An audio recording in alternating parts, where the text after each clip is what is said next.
વિદ્યાર્થી મિત્રો, પૂજા વિદ્યાલયની યુટ્યુબ ચેનલમાં આપનું સ્વાગત છે. પ્રકરણ નંબર 2, માહિતીનું નિરૂપણ.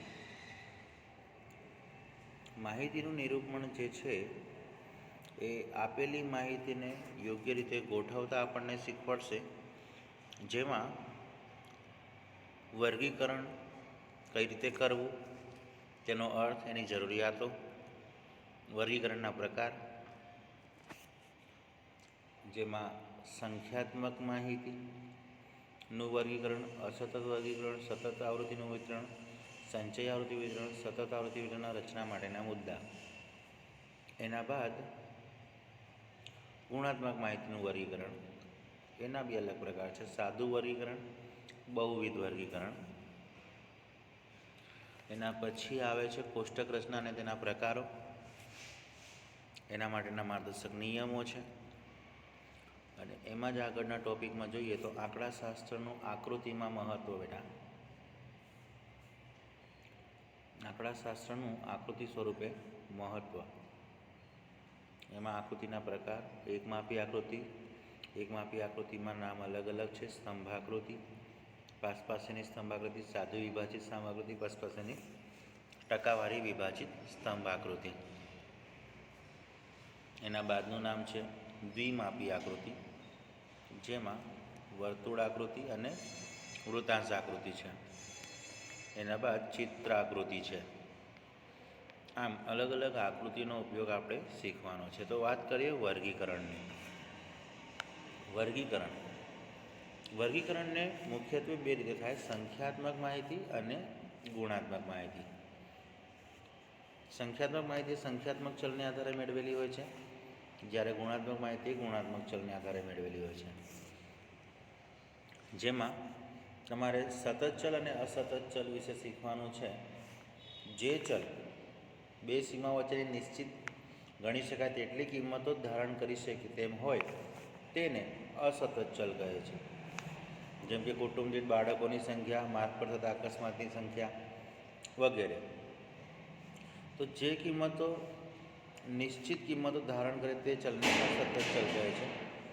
પછી છે જે બે ચલ સીમાઓ વચ્ચેની બધી જ કિંમતો ધારણ કરી શકે તેમ હોય તો તે ચલને સતત ચલ કહેવામાં આવે છે. એના ઉદાહરણમાં વ્યક્તિની ઊંચાઈ, દિવસનું મહત્તમ તાપમાન વગેરે તેના ઉદાહરણો છે. આમ સતત ચલ અને અસતત ચલ આપણને ઉપયોગી રહેશે. પછી છે વર્ગીકરણ. અવર્ગીકૃત માહિતીને સંક્ષિપ્તમાં અને વ્યવસ્થિત સ્વરૂપમાં ગોઠવવાની રીતને વર્ગીકરણ કહે છે. એના બાદ વર્ગીકરણ કેવું હોવું જોઈએ? તો વર્ગીકરણનું મુખ્યત્વે જરૂરિયાત નીચેના કારણોસર હોય છે. એક છે વિસ્તૃત માહિતીને સંક્ષિપ્તમાં, સરળ અને આકર્ષક રીતે રજૂ કરવા માટે, માહિતીના જુદા જુદા લક્ષણો વચ્ચે સરળતાથી સરખામણી કરવા માટે, સમય, શક્તિ અને ખર્ચની બચત કરવા માટે, અભ્યાસ ક્ષેત્રે જુદા જુદા લક્ષણો વિશે સરળતાથી માહિતી મેળવવા માટે પણ વર્ગીકરણ કરવામાં આવે છે. વર્ગીકરણના પ્રકારો છે. એ વર્ગીકરણના પ્રકારોમાં સંખ્યાત્મક માહિતીનું વર્ગીકરણ, ગુણાત્મક માહિતીનું વર્ગીકરણ જે શીખવાના છે આપણે.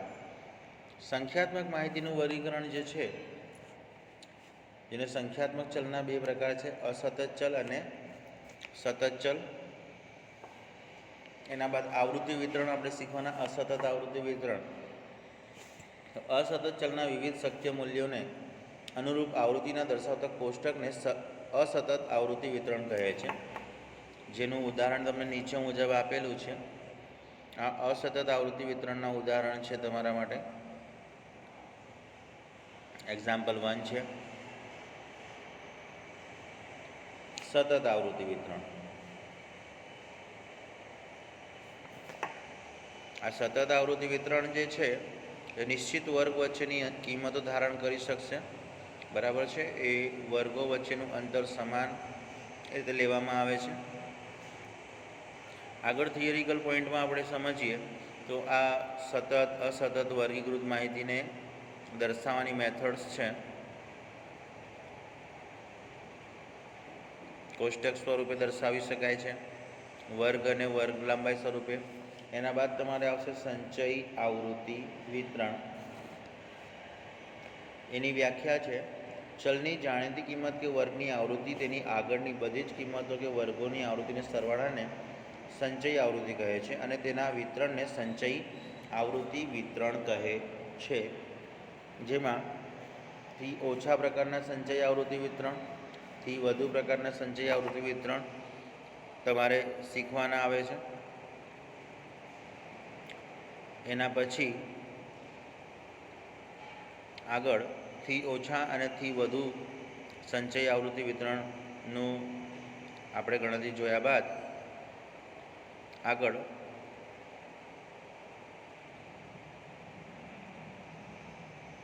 આ બધા ઉદાહરણો છે જેની તમારે ગણતરીઓ કરવાની રહેશે. જે આપણે તમને આગળ દાખલાઓ શીખવાડશું ત્યારે તમને દરેક દાખલાઓ વિશે નોલેજ મળી શકશે. આગળ જે છે થિયરીમાં એ ગુણાત્મક માહિતીનું વર્ગીકરણ બેટા.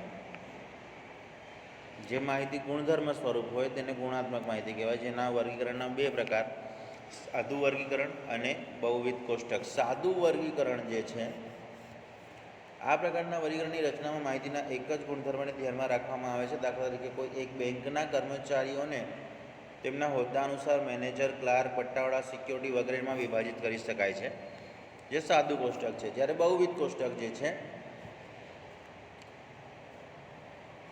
એમાં માહિતીના અભ્યાસ હેઠળના એકમના એક કરતાં વધુ ગુણધર્મને ધ્યાનમાં રાખીને માહિતીનું વર્ગીકરણ કરવામાં આવે છે. આ પ્રકારના વર્ગીકરણને બહુવિધ કોષ્ટકની રચના કહેવામાં આવે છે. આ કોષ્ટકના પછી તેના ઉપયોગો તમારા માટે છે. કોષ્ટકની રચના, તેના પ્રકાર અને તેના ઉપયોગો. કોષ્ટકની રચનાના માર્ગદર્શન તમને આપ્યા છે. એના બાદ કોષ્ટકની રચનાના માર્ગદર્શન જોઈએ તો કોષ્ટકને યોગ્ય શીર્ષક આપવું જોઈએ. કોષ્ટકમાં આવતી હાર અને સ્તંભના શીર્ષક સ્પષ્ટ અને સરળ હોવા જોઈએ. જો આંકડા મોટા હોય તો તેને 100, 1000, લાખ કે કરોડમાં દર્શાવવા જોઈએ. કોષ્ટકને પરસ્પર સંબંધ દર્શાવતી માહિતી પાસે આવી મૂકી હોવી જોઈએ. મુખ્ય ગુણધર્મો જુદા પડે તો દર્શાવવા માટે યોગ્ય લીટી ઉપયોગ કરવો જોઈએ. મુખ્ય અને ગૌણ ગુણધર્મો દર્શાવતા ખાનાઓના સરવાળાના ખાના હોવા જોઈએ. કોષ્ટકને અંતે માહિતીના સ્ત્રોતનો ઉલ્લેખ હોવો જોઈએ. પાકું કોષ્ટક બનાવતા પહેલાં કાચું કોષ્ટક બનાવવું જોઈએ. સામાન્ય રીતે જેટલી માહિતી એક સાથે દર્શાવીએ તેટલી સરખામણી, ગણતરી અને વિશ્લેષણ બને, પરંતુ વધુ પડતી માહિતીને એક સાથે દર્શાવવાને બદલે જુદા જુદા કોષ્ટક દ્વારા દર્શાવવી જોઈએ.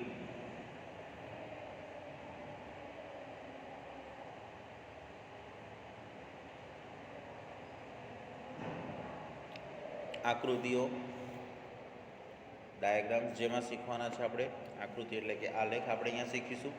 આકૃતિના મુખ્યત્વે પ્રકાર. આકૃતિના પ્રકાર 3 છે: એકમાપી આકૃતિ, દ્વિમાપી આકૃતિ અને ચિત્રાકૃતિ. હવે એકમાપી આકૃતિમાં સમજીએ.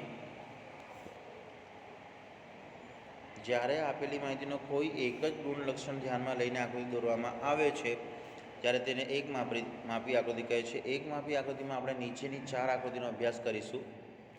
પહેલી છે સ્તંભ આકૃતિ, બીજી પાસેની સ્તંભ આકૃતિ, ત્રીજી સાદી વિભાજિત સ્તંભ આકૃતિ અને ચોથી ટકાવારી સ્તંભ આકૃતિ.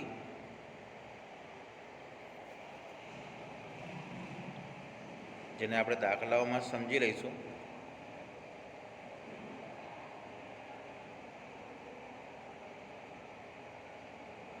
સ્તંભ આકૃતિનો ખ્યાલ ખૂબ જ 4 થી 5 રીતોવાળો છે, જેમાં તમારે આ 4 અલગ અલગ પ્રકારની આકૃતિઓ શીખવાની આવશે.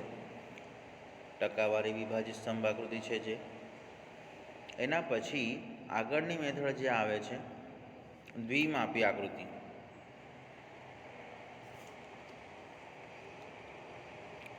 દ્વિમાપી આકૃતિમાં પહેલી છે વર્તુળાકૃતિ.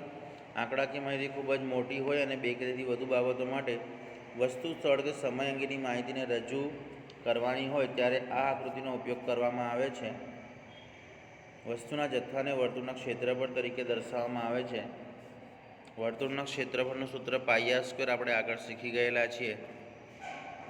એના બાદ આવે વૃત્તાંશ આકૃતિ. જ્યારે કોઈ વસ્તુ, સ્થળ કે સમય માટે પેટા માહિતી સંખ્યાત્મક રીતે મોટી હોય ત્યારે તેને વિભાજિત સ્તંભાકૃતિની જગ્યાએ વૃત્તાંશ આકૃતિ દ્વારા દર્શાવવામાં આવે છે. આ આકૃતિમાં કુલ માહિતી દર્શાવવા ત્રિજ્યાનો ઉપયોગ કરવામાં આવે છે. આમ વૃત્તાંશ આકૃતિ તમે અને વર્તુળ આકૃતિ શીખી શકો. એના બાદની રીત છે ચિત્ર આકૃતિ.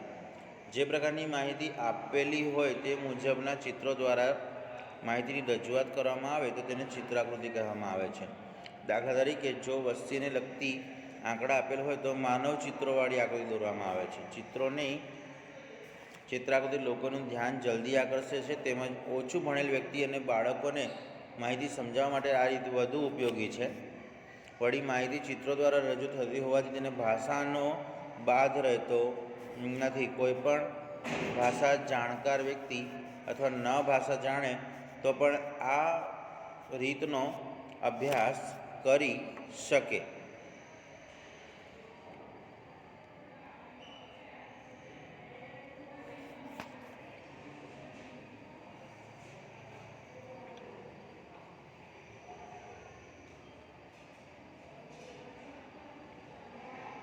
ત્યારબાદ આગળ હવે સ્વાધ્યાય 2માં વિકલ્પોની વાત કરીએ તો પહેલો વિકલ્પ કીધો છે નીચે આપેલ બહુ વિકલ્પ પ્રશ્ન માટે સાચો વિકલ્પની પસંદગી કરો. પહેલો પ્રશ્ન છે નીચેના પૈકી કયો ચલ અસતત છે? નીચેના પૈકી કયો ચલ અસતત છે? તો એનો આન્સર છે કુટુંબ દીઠ બાળકોની સંખ્યા. બીજો પ્રશ્ન છે નીચેના પૈકી સતત ચલ કયો છે? તો વ્યક્તિની માસિક આવક. એના પછી ત્રીજો પ્રશ્ન વસ્તુની દૈનિક માંગ વિશે આપેલ અવર્ગીકૃત માહિતીને વર્ગીકૃત કરવાની રીતને શું કહે છે? તો એવી રીતને સંખ્યાત્મક માહિતીનું વર્ગીકરણ કહીશું આપણે. કોઈ એક વિસ્તારમાં રહેતા લોકોના વ્યવસાય અને તેમના અભ્યાસ વિશે આપેલ માહિતીને વર્ગીકૃત કરવાની રીતને શું કહે છે? તો એની રીતને વર્ગની કોષ્ટક રચના કહેવાય. સતત આવૃત્તિ વિતરણમાં વર્ગની વર્ગ લંબાઈ એટલે શું? તો વર્ગની ઉર્ધ્વ સીમા બિંદુ અને અધઃ સીમા બિંદુ વચ્ચેનો તફાવત. આન્સર સી તમારો આમાં સાચો કહેવાશે. કોઈ એક અવર્ગીકૃત માહિતીનો વિસ્તાર 55 છે અને તેને 6 સમાન વર્ગ લંબાઈવાળા વર્ગોમાં વિભાજિત કરવાના હોય તો તેની વર્ગ લંબાઈ કેટલી થાય? વિસ્તાર 55 છે, 6 વર્ગ લંબાઈ કીધી તો 55ને આપણે 6 ભાગમાં વેચવાનું હોય તો સૂત્ર આવે XH - XL/6 કરીએ તો એના નજીકનો આન્સર આપણને A બરાબર 10 મળે. સાતમું અનિવારક વર્ગો 10 થી 19.5, 20 થી 29.5, 30 થી 39.5 છે તો બીજા વર્ગની નિવારક સીમાઓ કઈ થશે? તો બીજા વર્ગની નિવારક સીમાઓ માટે આપણે ઉત્તર લખીશું 19.75 થી 29.75. પ્રશ્ન નંબર 8મો એક અસતત ચલની કિંમતો 0, 1, 2, 3, 4 માટેની આવૃત્તિ અનુક્રમે 2, 4, 6, 8, 14 છે તો ચલની કિંમત 2 ને અનુરૂપ થી વધુ સંચય આવૃત્તિ કેટલી થાય? તો સંચય આવૃત્તિ કરીએ તો 2 ને 4 6, 6 ને 4 10, 2 ને 4 6, 6 ને 6 12 થાય, 12 ને 8 20, 20 ને 14 જે છે એ આ પ્રમાણે સંચય આવૃત્તિ કરીએ તો આપણે સંચય આવૃત્તિ બીજા પાયાને અનુરૂપ 28 આવે. 9મો પ્રશ્ન, સતત ચલ માટેના વર્ગો 0 થી 9, 10 થી 19, 20 થી 29, 30 થી 39 છે અને તેની આવૃત્તિ અનુક્રમે 10, 20, 40, 10 છે, તો સીમા બિંદુ 29.5 ને અનુરૂપ થી ઓછા સંચયી આવૃત્તિ વિતરણ કેટલો થાય, જે 70 આવશે.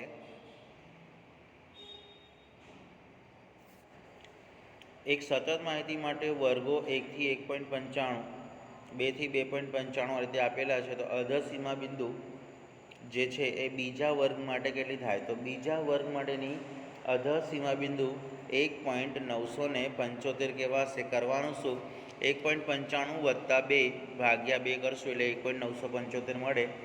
11મો પ્રશ્ન, આકૃતિ માટે નીચેના પૈકી કયું વિધાન સાચું છે, તો ઓપ્શન સી આવશે. વિધાન 1, 2 અને 3 સાચા છે.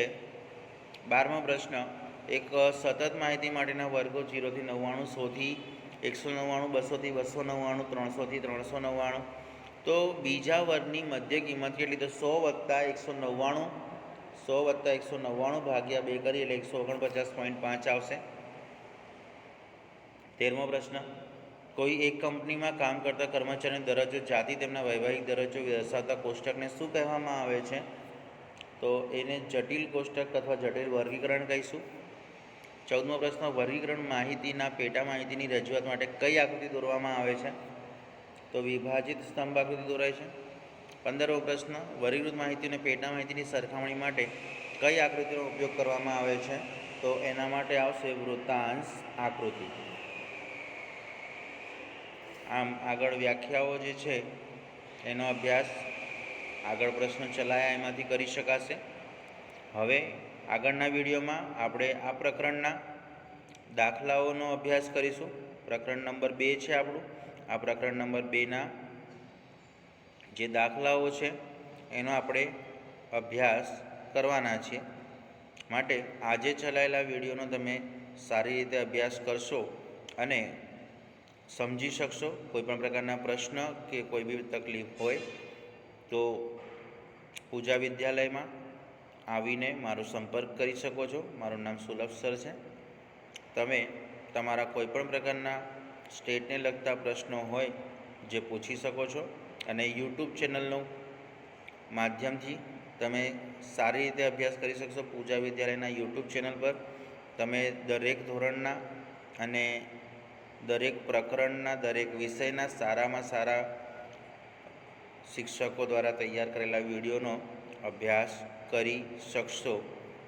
માટે આ લિંકને વધુમાં વધુ સબસ્ક્રાઈબ કરશો અને ફોરવર્ડ કરીને લાઈક આપશો. માટે આજનું સ્ટડી આપણે અહીંયા સ્ટોપ કરીએ છીએ. આગળના ચેપ્ટર નંબર 2 માટે દાખલાઓ આપણે શીખીશું.